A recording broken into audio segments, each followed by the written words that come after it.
Hi, నా పేరు సంతోష్ కుమార్ వాండ్రంకి. మీరు చూస్తున్న తెలుగు వెల్నెస్ వరల్డ్ ఛానల్. ఈరోజు మనం ప్రిమేచర్ ఎజాక్యులేషన్ ఎవరిలో ఉంటుంది, ఎందుకు వస్తుంది, ట్రీట్మెంట్ ఏంటి, సో దీని గురించి మనం తెలుసుకుందాం. సో జనరల్ గా ప్రిమేచర్ ఎజాక్యులేషన్ కి ముఖ్యంగా కారణాలు చూసుకుంటే, మొదటి కారణం anxiety, depression, psychological issues. Second reason early stage లోనే మాస్టర్బేషన్ అలవాటు పడడం. Third one pelvic muscles weakness ఉండడం వల్ల కూడా కొంతమందిలో సీగస్కలం జరిగే అవకాశాలు ఉంటాయి. ఫోర్త్ కాజ్ చూసుకుంటే, ఎవరికైతే హార్మోన్ ఇంబ్యాలెన్స్ ఉంటుందో వాళ్ళు కూడా వచ్చే అవకాశాలు ఉంటాయి. ఆయుర్వేదంలోని వాజికం చికిత్స అని ఉంటుంది. ఈ వాజికం చికిత్స ద్వారా మనం చాలా వరకు ప్రిమేచర్ ఎజాక్యులేషన్ ని కంట్రోల్ చేయొచ్చు. ముఖ్యంగా ఆయుర్వేదిక్లో వాడే మెడిసిన్స్ అశ్వగంధ, శిలాజిత్, కప్కచ్చు, కోక్లాక్ష అండ్ ముసలి. జనరల్గా ఈ మెడిసిన్స్ని మనం ఆయుర్వేదిక్లో యూస్ చేస్తాం. ఆయుర్వేదంలోని అశ్వమేడ్ అనే క్యాప్సిల్స్ ఉంటాయి.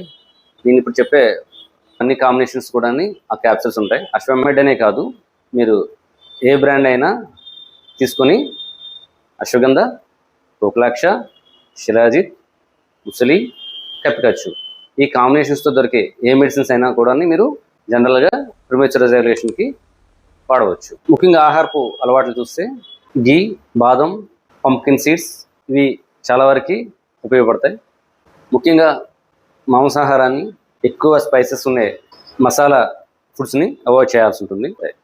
పెల్విక్ ఫ్లోర్ మజిల్ ఎక్సర్సైజ్ కూడా దీనికి చాలా వరకు ఉపయోగపడతాయి. ఒకసారి ఎజాక్యులేషన్ ఎర్లీగా అయితే సెకండ్ డే నుంచి చాలా టెన్షన్ పడిపోతారు, దాని గురించి ఎక్కువ ఆలోచిస్తారు. ఆ కారణం వల్లే ఆ ప్రాబ్లం మరికొంచెం ఎక్కువ అవుతుంది. ఎప్పుడైనా ఎజాక్యులేషన్ ఎర్లీగా అయిపోతే సో ఆ రోజు దాన్ని మర్చిపోండి అండ్ సెకండ్ డే నార్మల్గా మీరు ట్రై చేయండి. సో సెకండ్ డే కూడా సేమ్ ప్రాబ్లం రిపీట్ అయితే అండ్ థర్డ్ డే కూడా సేమ్ ప్రాబ్లం రిపీట్ అయితే అట్లాగా మీరు 1 month వరకు మీరు ఎంత కంట్రోల్ చేస్తున్నా కూడా ఎజాక్యులేషన్ ఆగట్లేదు అనుకుంటే మీరు ఒక్కసారి ఒక మంచి ఆయుర్వేద డాక్టర్ని కలిసి ట్రీట్మెంట్ తీసుకోండి.